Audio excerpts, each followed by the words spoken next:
the present.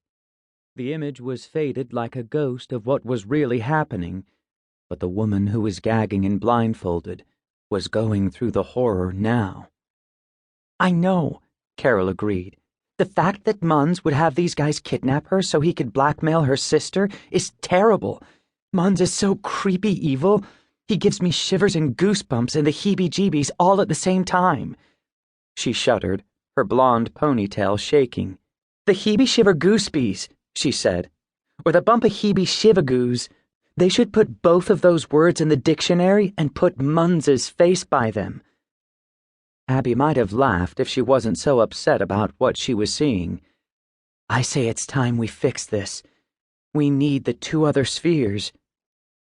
To be able to travel into the past, they needed 3 keys inserted and turned simultaneously in the console on the bridge. Those 3 keys were already in place and turned. A mechanical arm had also grasped a special sphere and pulled it inside the bridge. The sphere allowed them to see the present, but if they wanted to travel into the present, to cross into somewhere else on Earth in that very moment, they needed 2 more spheres. It was all designed so that no one person could manipulate time by him or herself. He or she would have to counsel with and use the help of another person. Carol handed Abby 2 more spheres, and Abby placed them over 2 of the keys. Robotic arms emerged from the control panel of the bridge just above the keys and grabbed the spheres. The bridge trembled. We have to hurry, Abby said. We probably have less than a minute. Using the bridge to see the present put a lot of pressure on the impressive invention. If used in the present for too long, it would shake itself into shambles. The image of the hostage changed from being a faded ghost of the faraway scene to vivid and clear. Humidity flooded into the Cragbridge Hall basement, making it feel like there was a pool nearby.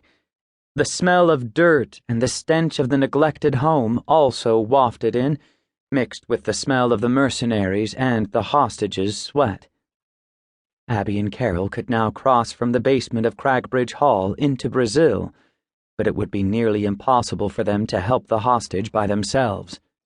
Though they would definitely surprise the mercenaries, 2 unarmed 7th-grade girls would probably not fare well against several trained men with guns.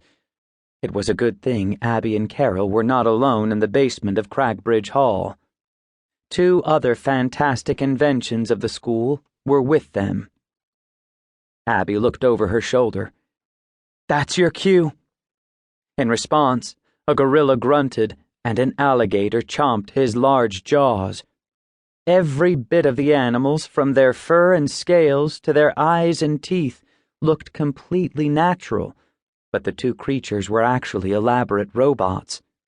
Abby's twin brother Derick controlled the alligator. His real body was wearing a high-tech suit in a booth in the avatar lab of the school. Hoffa, the Brazilian avatar prodigy, controlled the gorilla from the same lab. The robot alligator crawled across the basement of the school and crossed into Brazil. Abby couldn't suppress a smile as she saw the mercenaries' eyes pop wide and their mouths drop open. For them, it was like gaping jaws and razor teeth had simply appeared out of the cinder-block wall. An 8-foot alligator had come out of nowhere. The mercenary at the table fell back, crashing to the ground and shouting in horror.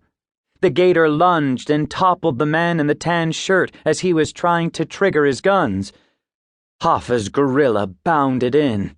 Within seconds, he had ripped the guns from the wrists of the man with the patchy beard and thrown him across the room on top of the man who had fallen by the table.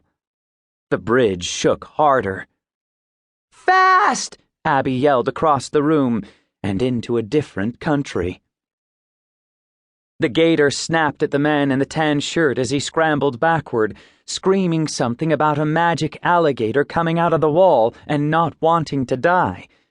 The gorilla jumped forward several feet, hefted the gagged and blindfolded hostage over its shoulder, and crossed back into the basement of Cragbridge Hall. The gator left off chasing the man in the